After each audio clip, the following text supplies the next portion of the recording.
घडामोडींचा सविस्तर आढावा घेऊया। विद्यार्थ्यांची डोकी फोडणाऱ्या रस्त्यात फरफटणाऱ्यांची यादी देणार असल्याचं रांकांनी म्हटले। सीजीपी नेता आशुतोष रांकांनी दिल्ली पोलिसांना आव्हान दिले। आम्ही यादी दिल्यावर पोलीस काय कारवाई करणार ते पाहूया असं रांका म्हणाले। दिल्ली पोलिसांच्या फेस रेकग्निशन सिस्टीम व्हॅनवरून त्यांनी हा टोला लगावलाय। हम भी आज दिल्ली पुलिस को बहुत जल्दी एक पुलिसकर्मियों की लिस्ट देंगे जिन्होंने हमारे बच्चों के सर फोड़े हैं, उन्हें सड़कों पर घसीटा है, हमारे वॉलंटियर्स की पसलियां तोड़ी हैं, छोटी छोटी बच्चों को थप्पड़ मारे।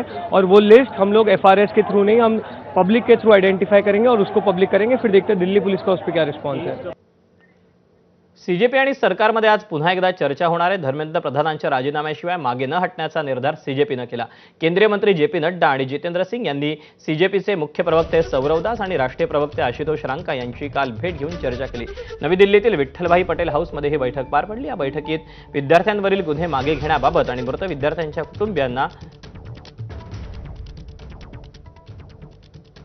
1 कोटींची नुकसान भरपाई देण्याबाबत सकारात्मक चर्चा झाली आहे। दरम्यान आणखी एक महत्त्वाची अपडेट आपण पाहूया। जंतर मंतरवर येण्यापासून कोणालाही रोखू शकणार नाही असं रांका यांनी म्हटले। लोकांना जेवण पाठवण्यापासूनच रोखू शकणार नाही असं देखील रांका म्हणाले।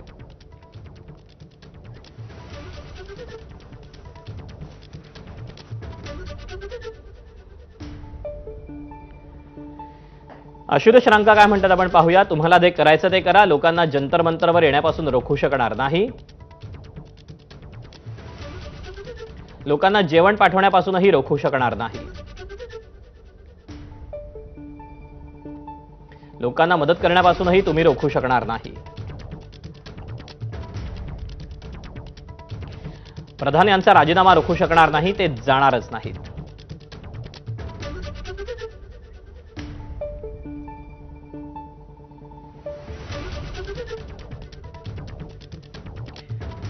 सीजेपीचे आंदोलक आणि संस्थापक अभिजित दिपकेंना टायफॉइड झालाय। स्वतः दिपके यांनीच